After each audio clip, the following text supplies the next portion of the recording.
Hello, welcome to Hitchhiking Stars YouTube channel. Tuesdays, Mars days, day of taking action and challenging myself into continuing posting videos. So still in the wave of forecasting, because it seems like the most practical thing that you can all use as well. And exciting, really, because this is full moon week. So whenever we have a full moon, there is great excitement. I mean, I love full moons. I can't help but stare, full moons every time there is one.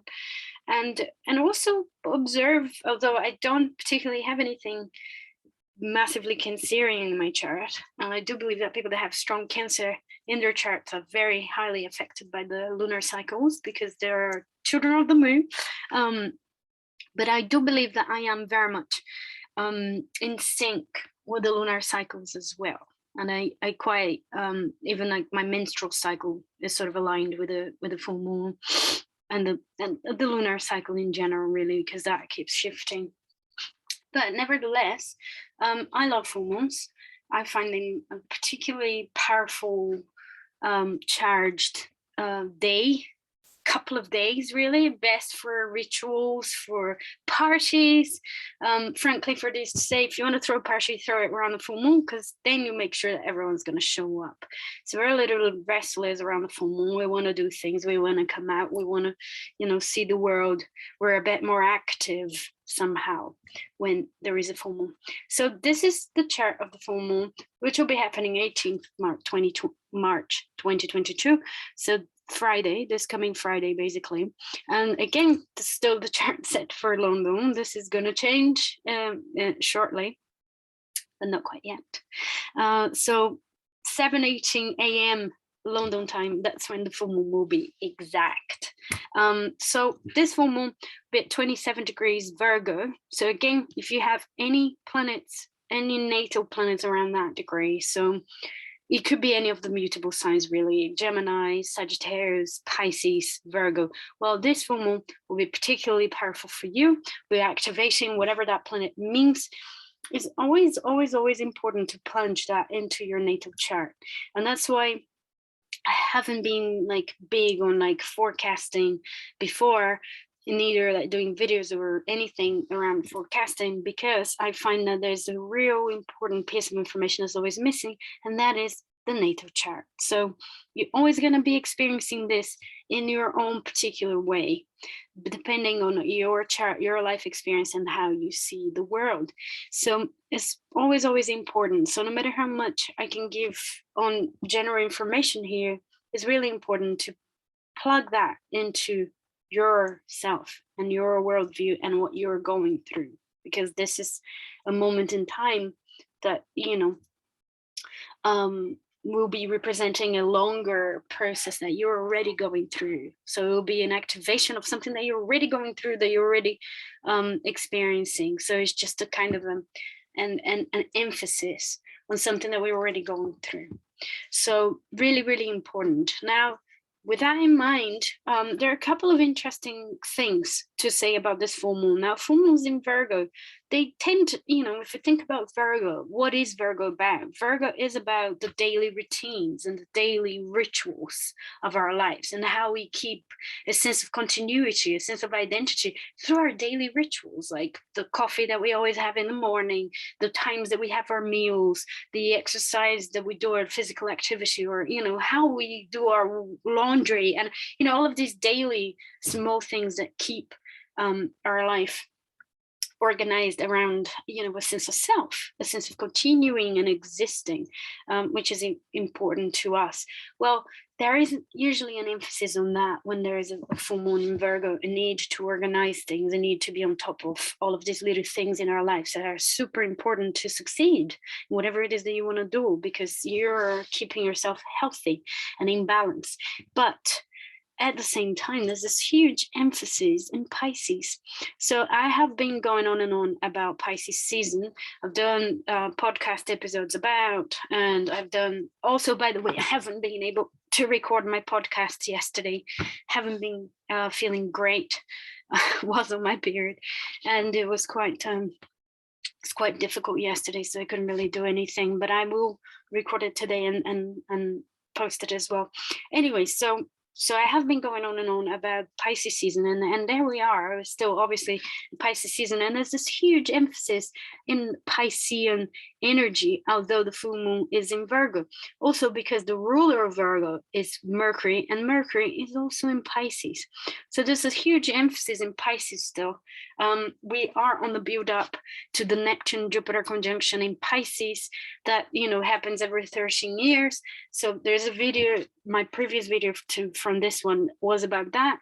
That conjunction will be happening the 11th, 12th, 13th of April. So we're on the build up, we're on the rise to that configuration.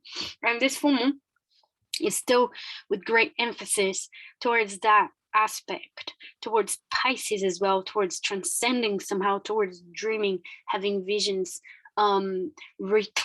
perhaps reclaiming your daily rituals that have a more spiritual connotation as well. How often do you meditate? How often do you do your witchcraft? Or how often do you do whatever it is, your prayers, your reflections, your walks in nature, whatever it might be that has a kind of an otherworldly connotation to you. This is a great time for you to reconnect and to reclaim that and to bring that back into your life, because I think this is going to be very important for when Jupiter and Neptune meet in the sky. This is a very positive way of expressing Piscean energy. Compassion, transcendence, those are the positives. Addiction is a shadow side of transcendence, transcending pain. I recently watched The Wisdom of Trauma again, and I highly recommend, and I find very, very Piscean, actually very Pisces Virgo theme, really, because Gabor Mate is a doctor, and it really represents that archetype of Virgo, serving, being in service, etc. And the Pisces of the compassion and working with addicted behavior and people that have all sorts of addictions. And we all have. That's what he discusses in the film as well. It's not just the heavy drugs, but everything, like your phone is an addiction, food is an addiction, work is an addiction, anything. So this full moon can shed light on this as well, like our addictive behaviors as well. But I think on the positive light, we can dream, we can create visions, we can still, we can get a little bit more clarity around what we want and what kinds of intentions do we want to set when that Jupiter and Neptune meet in the sky. So have a look at my previous video there as well about the Jupiter and Neptune conjunction and what this might be representing as well, and how to make the most of it. It's again, like, I keep having these thoughts, like Hitchhiking Stars is about this conducive moment, taking a ride with these planets and with these astrological configurations and making the most of it for you, making it work for you. And what would that mean for you?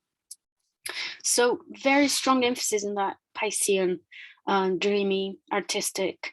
Great day for, meditating, great day for, being with yourself, organizing your daily routines, but bringing this more spiritual aspect to your daily routines as well. The moon is also in an applying trine to Pluto. So the moon is trine Pluto, the sun is sextile Pluto.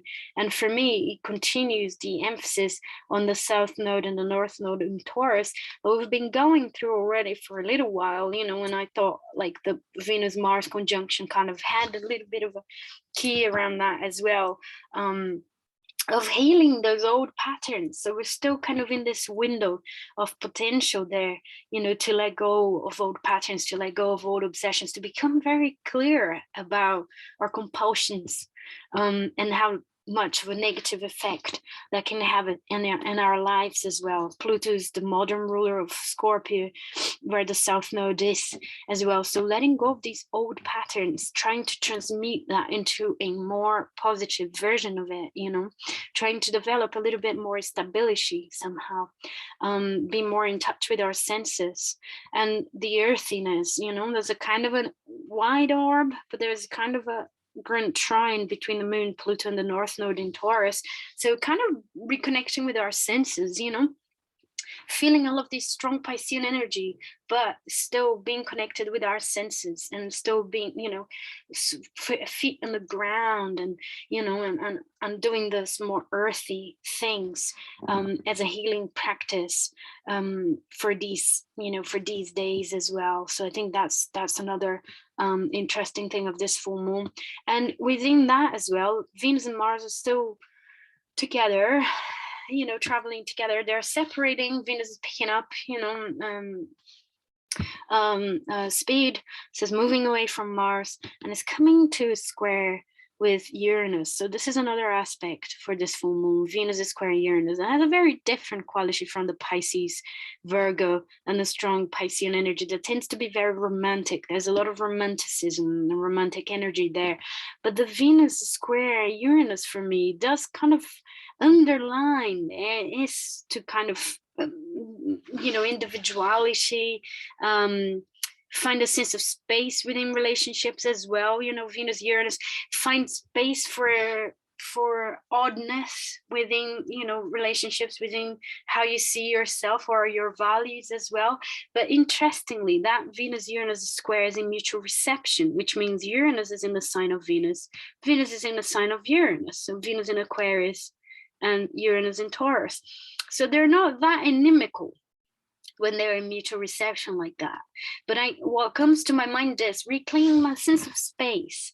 Venus is sextile Chiron in Aries. Chiron Aries is like revisiting all of our wounds around individuality, around selfishness, around being able to take space, being able to do what you want to do. And so I think that Mars Venus coming up to square that Uranus will be challenging you know, any codependent behavior in our relationships there. I think every time Uranus gets triggered, especially on the relationship arena, I always think when I see clients having a transit, etc., it's like, if your relationship is sound, it's fine. Nothing, I don't think there's going to be a, you know, separation or anything. It's just a kind of a wake-up call to reclaim more space, to reclaim more individuality, more space within your relationship. So if there are codependent, you know, practices between the two of you, then that's going to be majorly challenged. And it's the same with this full moon around those days, and, you know, including when Mars comes up to square that Uranus as well. There's like less patience, less, you know, willingness to compromise what you want. So it's important to keep an eye on that as well and try to keep the balance. So I think those are the major aspects of this full moon. So I hope you have a wonderful full moon, very insightful. Full moons are great to have insight, to set intentions as well around those insights, you know, see how things are unfolding in your life, see where you're at as well, have clear visions about what you want to manifest, you know, from now to April, when Jupiter and Neptune will be making a conjunction. Find out where this full moon is falling in your chart, you know, which houses are being activated, which planets in your natal chart will be activated, you know, etc. If Uranus is on the degree of your ascendant, then you have a lot less patience when it comes to compromising, and what we were talking about, that Venus Uranus square will be even stronger for you.